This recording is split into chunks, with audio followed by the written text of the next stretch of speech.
Lecture 7: Meditation, Creation, and Concentration. All religions invent modes whereby the mind of man is directed to deity. In the Eastern philosophy, these modes are called yoga and are supposed to be methods of yoking the individual mind to the universal consciousness. There are two principal kinds of yoga, which may be described as mental and as physical. The first is a process of meditation by which the individual mind is brought into closer relationship with the universal consciousness. The second, or physical yoga, is of various kinds that includes methods of artificial breathing and unusual and unnatural postures of the body. These postures and breathings are for the purpose of drawing into the physical body certain forces which develop psychic powers. It is believed by those who practice them that a step nearer deity is gained by so doing.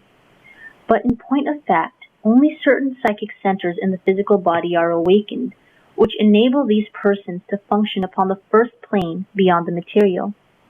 The ecstatic conditions into which the yogi are often thrown by indulging in these practices are not spiritual states of consciousness, as many persons believe, but are entirely due to paroxysms of emotion to which they yield, and which are disastrous to those who indulge in them. Another system devised for the purpose of relating the individual consciousness to the universal consciousness is ritualism, and we find this method almost, if not quite, perfected in the East. In the elaborate ceremonials of Brahmanism and Buddhism, there is a complete a ritual as exists. In Buddhistic ritualism, there are various steps from the worship of the Supreme in meditation to the attempt to reach and propitiate the intermediate forces, gods or devas. In Judaism, we find again a great system of ritualism which is second only to that of Buddhism. But the ritualism of Judaism was established for a material people. It used material processes for carrying out its ritual and never reached the point where it operated upon mental lines. For example, in Judaism, we find the cutting of the throats of animals and the flowing of blood. This was a sacrificial rite and was supposed to attract the attention of the deity through his love for the shedding of blood, to propitiate him and induce him to give to whoever made this sacrifice something of much more value than were the animals slaughtered.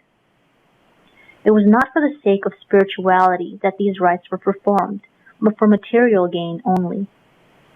And then came Christianity, represented in the West by the two great sects of Catholicism on the one hand and Protestantism on the other. These also use a process to relate the individual consciousness to the universal, which is called prayer or petition. The ritual in Catholicism is on the same general lines as in Buddhism, because many of its rites were obtained from Buddhism. For example, there are three forms of prayer in Catholicism: the latria, or prayer direct to deity; hyperdulia, or prayer to the deity through the intercession of the saints or the Virgin Mary; and the dulia, or prayer for a special patron saint. In Protestantism, the prayer is made directly to Jehovah. Whether we consider the old religions of the world or the most modern, each has invented a process for relating the mind back to the universal consciousness, and all these rites are for one purpose: personal gain. Some of you may be shocked by this declaration, but upon close analysis you will find it true. In Buddhism, the object of relating the individual mind to the universal consciousness is the hope for liberation from rebirth. It is purely a question of benefit to the individual. In Judaism, a bargain between the individual and the universal was made. In return for prayers and praise and sacrifices, God was supposed to give men things which they wanted. In Catholicism, in exchange for prayers and chanting, God gave men mental or spiritual qualities and personal salvation, but they too can obtain material things by doing a novena. This last process of prayer is not made to God direct, but to Saint Anthony, and if the conditions required by this saint are all fulfilled, the prayer is answered. In Protestantism, the prayer may be for personal health, for a person going to sea, or for the kingdom of heaven, or for something else. All comes back to a matter of personal benefit.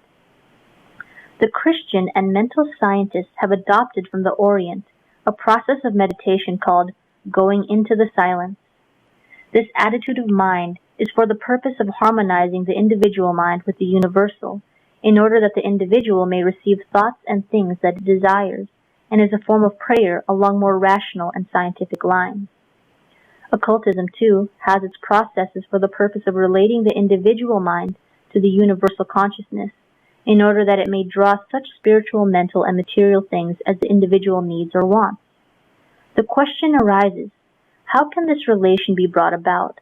Because we all need something spiritual, mental, or material, and in our hearts, we wish to know how to use our minds in order to obtain the qualities or things desired. The three working tools or methods of mind that the occultists take for the purpose of connecting his consciousness with the universal are the processes known as meditation, creation, and concentration. We have spoken repeatedly of mind, and now we will say something about thought. Thought is the product of mind. It is a rate of vibration sent forth from the mind, and therefore is force. This thought force is continually being used or misused because to live is to think, either rightly or wrongly, with the objective or subjective mind. Thought per se is neither good nor bad, but like any other force, the use of it determines its character. Electricity is a force, and can be used constructively to dissipate disease and to prolong life, or it can be used to destroy life, as the state of New York destroys the lives of criminals at Sing Sing. Thought has one chief characteristic, I might almost say but one characteristic, and that is vibration. From this standpoint, we may divide thought into two general classes, that of the positive and negative.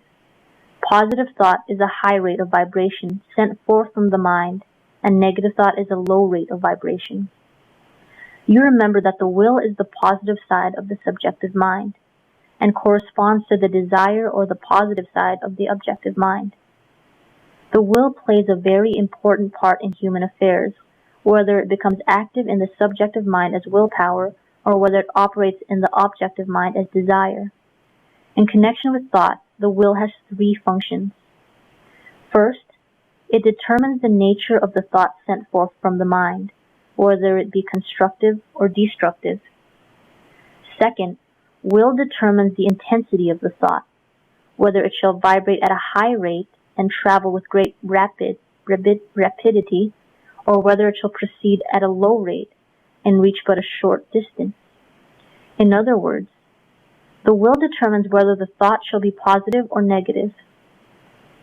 Third, will determines the direction of thought, that is, the person, place, or thing to which it shall be sent, and how long it shall remain in each place. Knowing the functions of this tremendous force, which in its higher aspects is latent in most persons, you can see how essential it is that it should be awakened. For like the muscles of the body, will grows stronger with use.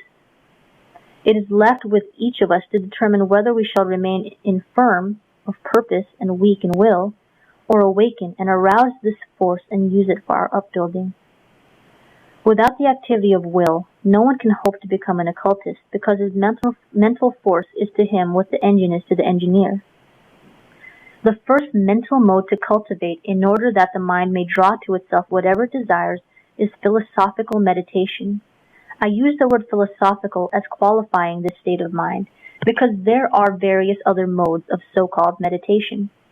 Philosophical meditation is a receptive condition of mind, assumed for the purpose of receiving from deity knowledge concerning a selected subject. In order to understand more fully the elements which compose this kind of meditation, we will analyze them. The first condition of mind is a receptive one.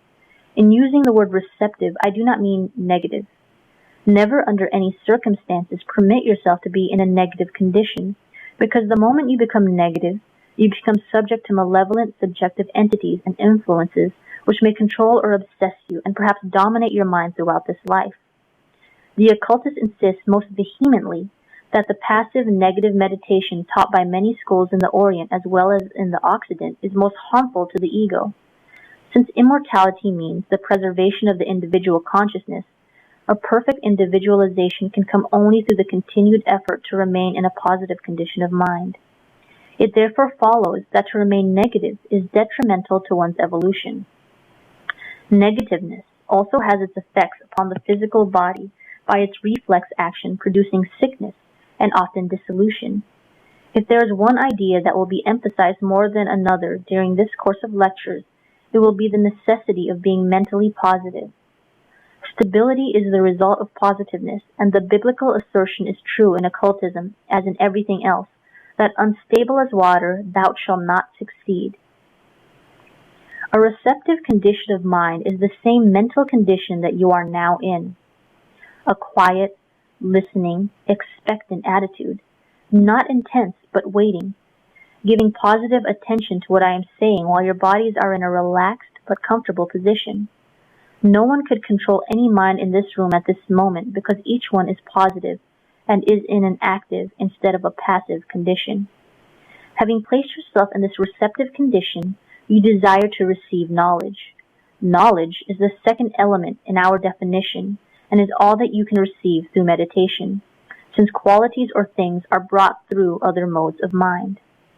Now direct your demand or prayer to the universal consciousness, not to an individual, for there must be no intermediary.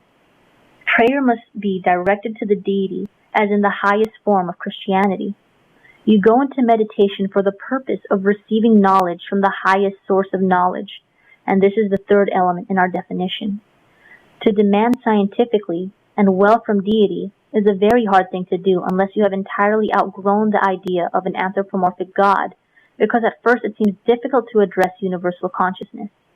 It may seem that your demand or prayer has gone into space somewhere to diffuse itself through the great consciousness.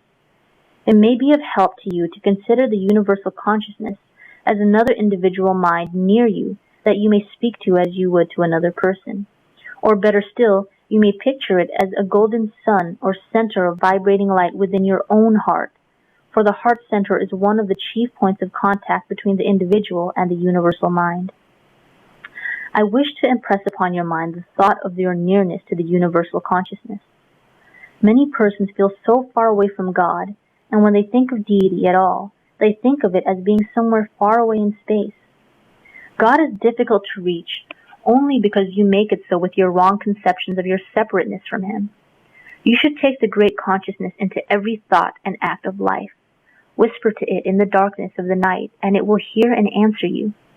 See it in mental picture of golden yellow light, and it will fill your body with its uplifting vibrations.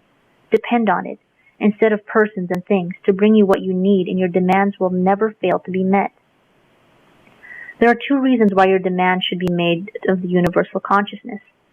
First, because if you do not address your demands to the highest, your objective mind will immediately assert itself and assume the responsibility of answering you.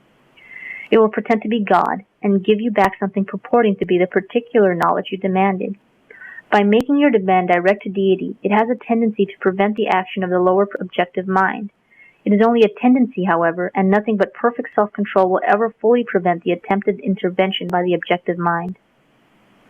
The second reason for addressing your demand to the Supreme Consciousness, as if it were another mind, is that you thereby have a tendency to cut off communication with all other individual minds who are thinking along the same general line with yourself. Otherwise, you may get into a current of thought and be as likely to get wrong thoughts as right ones. Many persons go into the silence or try to meditate by sitting and waiting for any thought to come to them. In this way, they receive any impressions that may sweep into their minds, believing such impressions as divine inspiration. But all this is not philosophical meditation and cannot possibly bring the good you desire. The proper way to meditate is to get your subject before going into meditation and then ask for knowledge concerning it and wait patiently for your impression. It is absolutely necessary that you should have a concrete subject because concreteness is the secret of success along mental as well as along all other lines. The subject for meditation may be anything concerning which you desire knowledge. It may be knowledge pertaining to any plane of being, the spiritual, mental, or physical, but it must be concrete. The majority of persons do not think, they merely dream. You often hear the remark, "A penny for your thoughts," and the reply usually comes, "Why, really, I don't know what I was thinking about." People think they think, but in point of fact they jump from subject to subject as a bird flits from one limb of a tree to another. There is no logical sequence to their thought. There is no continuity. Many persons think of words, not of concepts, or of concrete mental images, and this is sometimes true even with persons who are called scientific. What concept do most persons have of love, force, mind, thought? If these words mean anything, then these are things. It is possible to have thoughts without words, and this kind of thinking is mental picture making, or concrete thought, which is the real creative thought. Your careless thinking has very little or no results, while your concrete thoughts have absolute mathematical results. Returning to the subject of meditation, we should first consider the best time for this practice. From the beginning, it is better to have a definite time set apart for it. After a while, you will be able to meditate at any time or place. The early morning hours are the best for meditation because at that time, great forces of nature are sweeping through you and through that part of the world where the sun is beginning to shine. At that time, all your own magnetic forces have been drawn back to you during the previous sleep, and you have not as yet been drawn into the worlds of thought. If you can devote some time to meditation before you rise, you will get the best results. Besides, you will consciously bring yourself into a closer relationship with deity and thus establish harmony for yourself, which will better enable you to undertake the duties of the day. When you demand knowledge from the universal consciousness, there goes forth from you, according to the intensity of your thought, many little magnetic lines into the ether. These lines look like blue rays of light and connect you with the person or thing which will be the best instrument to answer your demand. Sometimes this instrument is another ego who consciously, through telepathy, sends you an answer to your question. Or perhaps deity may use a material agency and connect you with a treatise on the subject you desire information. Or you may have an invitation to attend a lecture which would give you the knowledge you have demanded. There are various ways through which your demand may be met, and deity provides the best way for you according to your development and ability to receive it at the time. It is true the answer does not always come immediately after the demand is made, and you may continue to demand for a day, a week, or a month before it comes. The concreteness and intensity of your thought determine the promptness of the response, and if there should be a delay, it will be through no fault of the universal consciousness or of the law of supply and demand, any more than an error in your calculations would prove wrong a rule in mathematics. The fault will be in yourself, because you do not think clearly enough or hold your thought picture sufficiently long. If you will persistently follow the rules given in this lecture, your impressions will always come in time for you to use them. Most beginners make their demand of deity and then go back and ask some person for advice and opinions along that particular line. As a consequence, several answers are received and none may be right because deity did not make the connection. The impatient beginner did not wait for deity to make his connections, but ran around and made them himself, and perhaps long after he has acted upon his erroneous information, the correct answer will come from deity.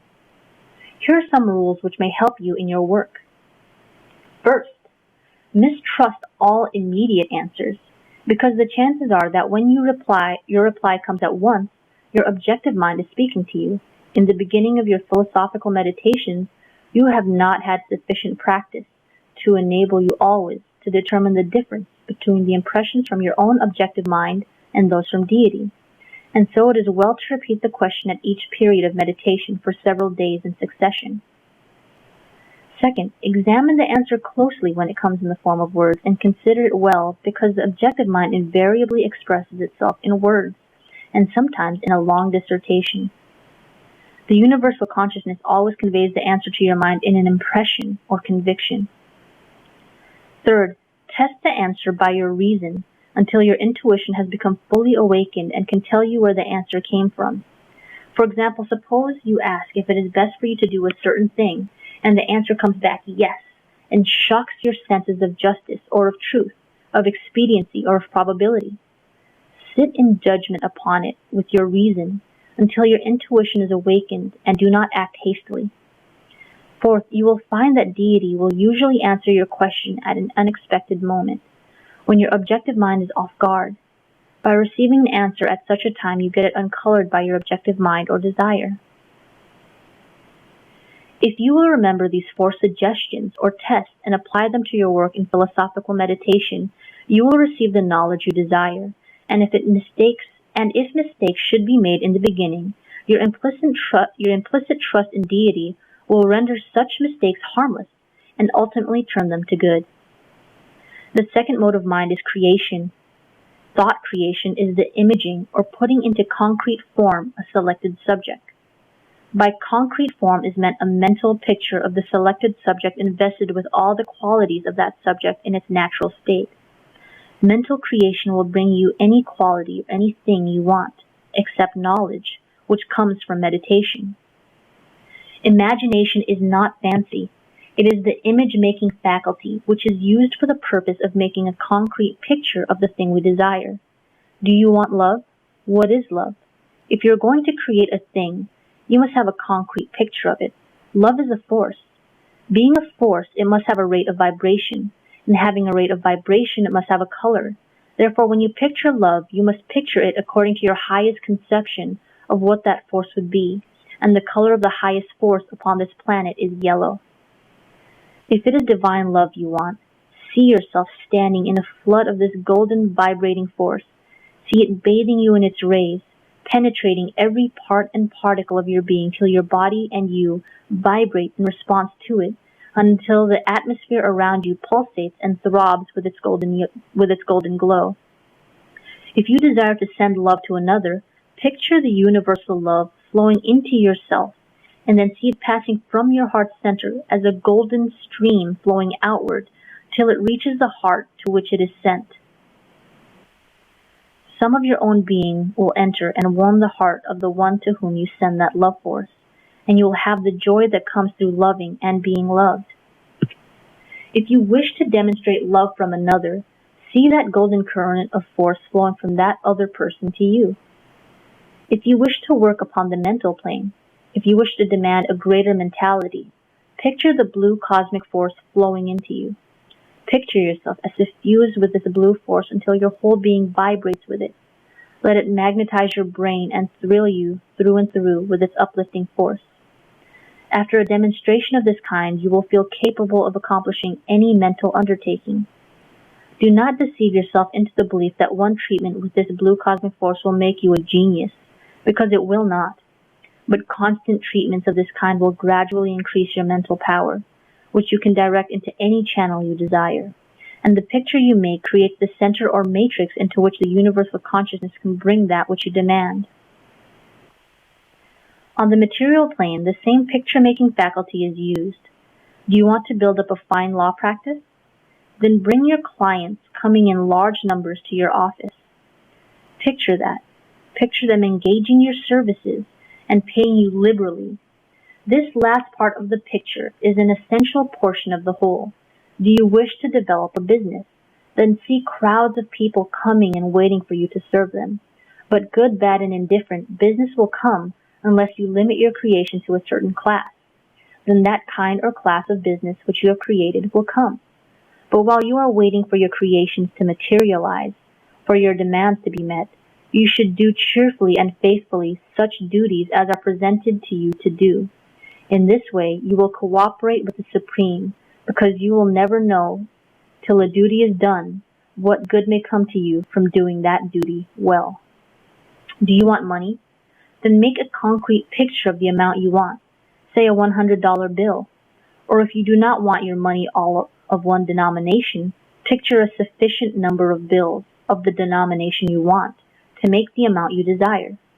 But in any event, make a picture of a definite amount, and after making it, hold to it till it stands out as distinct as though it had materialized and you can see it before you. Then say to the universal consciousness, "Give me this creation." And repeat this demand day after day and many times a day if you want to. You can do this instead of dreaming or reading the signs in the streetcars, etc. The concreteness of your picture makes your creation a mental reality, and the more tenaciously you hold to the mental creation, the sooner will the material reality come. Creative thought is always in pictures. This is true from a higher or lower standpoint. For example, the universe is the materialization of the divine idea. The spiritual plane received the impress of the divine mind when creation commenced, and the planetary spirits, seeing the picture, poured into their own vibratory force, and so worlds were brought into existence. Everything that is existed first on the mental plane, even the clothes you wear and the chair you sit on. Let us further examine the working of the law, and we'll take, for example, the concrete picture of a bundle of money, $100. You have made a mental picture or image of this creation, and now you are sending your force, which is simply thought vibrations, into that picture until it becomes clearly defined in the ether which surrounds your aura.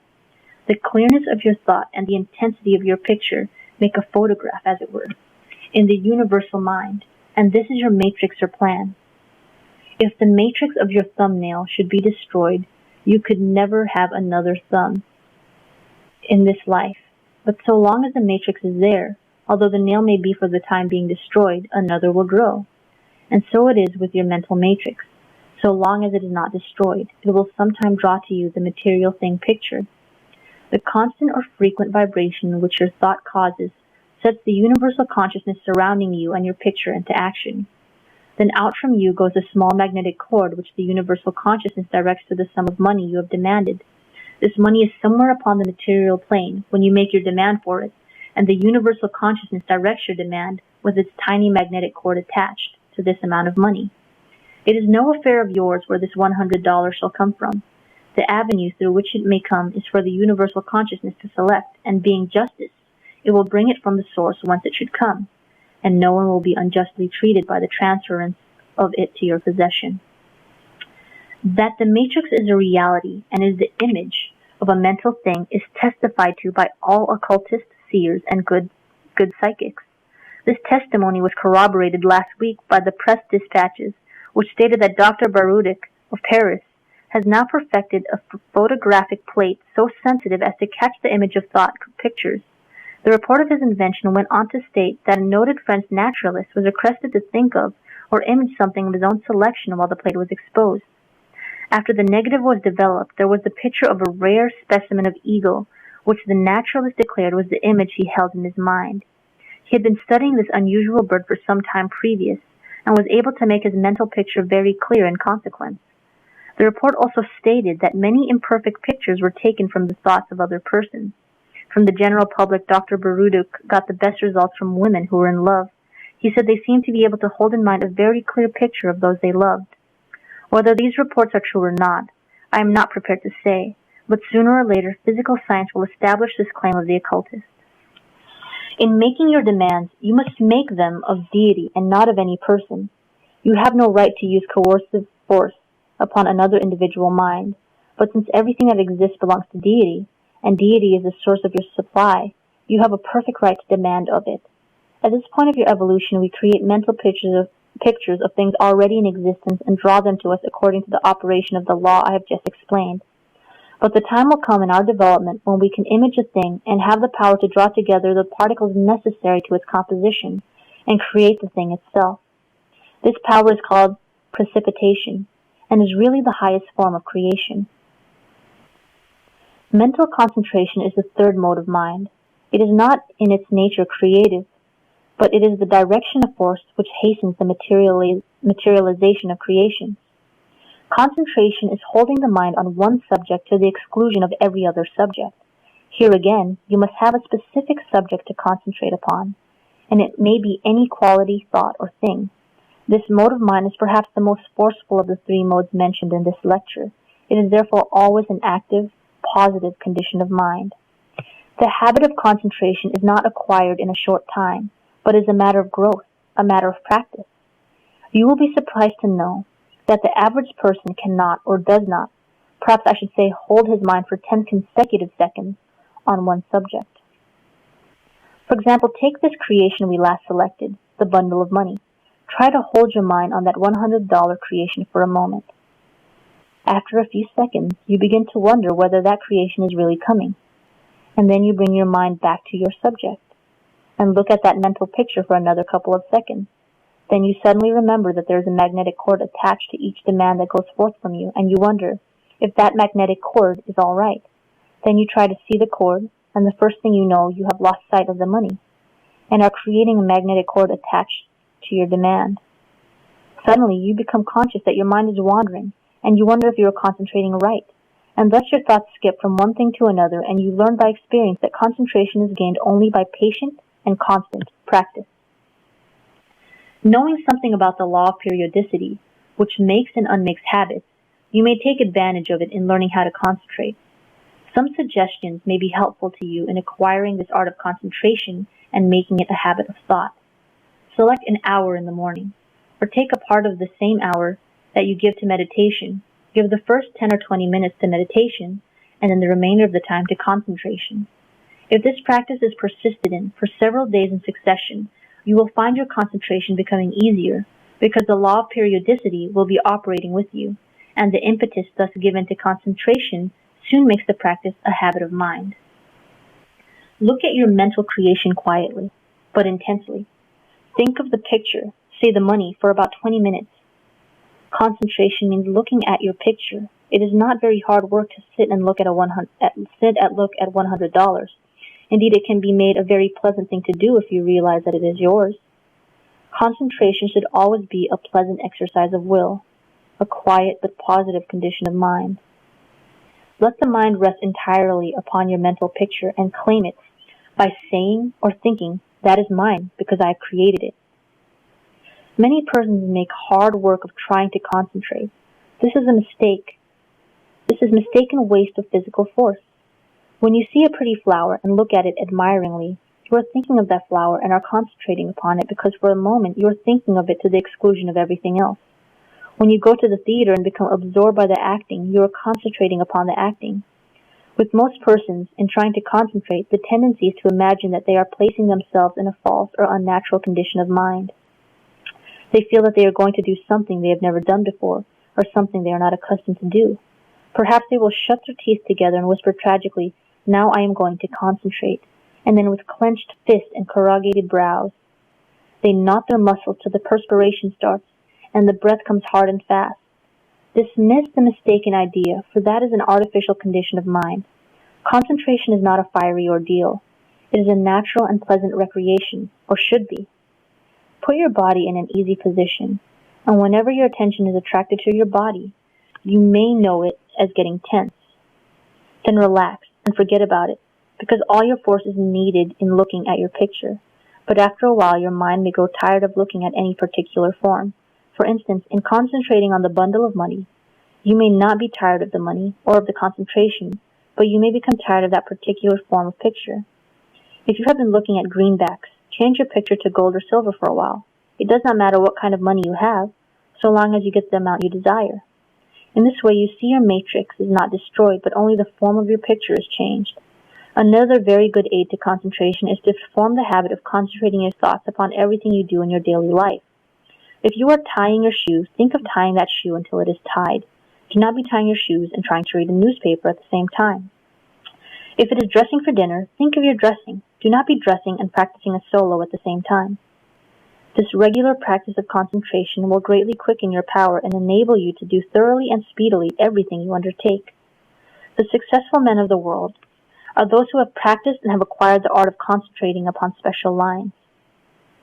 Hundreds of mental scientists and Christian scientists of our time, and the occultists throughout the ages, have demonstrated the truths given in this lecture. You may believe these principles, but you will never know them until you demonstrate them for yourself. If you persist in practicing the rules given, you can draw to yourself anything you care to picture. If you desire success, social position, any spiritual, mental, or physical thing, it can be gained by simply creating and holding the picture in your mind. It makes no difference whether the thing you create is good for you to have or whether you use or misuse it after you get it. You will get whatever you clearly picture. If you want $1,000 for the purpose of helping a poor family or to hire a man to murder another, it makes no difference with the operation of law. Your demand will be met if you make your picture of the $1,000. But if you misuse your powers or direct your force to the detriment of another, you must take the consequences. And these are very direful because the law of justice acts more quickly upon persons who consciously misuse mental forces than upon those who do wrong in a half-conscious manner. It is always well to meditate before you create a thing. So many persons are continually creating and demanding things they do not really want. Ask the Supreme Consciousness, God, Father, whatever you choose to call the Great Source, if there is any reason why you should not have the thing you desire. And when the impression comes There's no reason why you should not have it. Then make your picture, claim it for yourself, and then concentrate upon it until it comes. But suppose you think you would like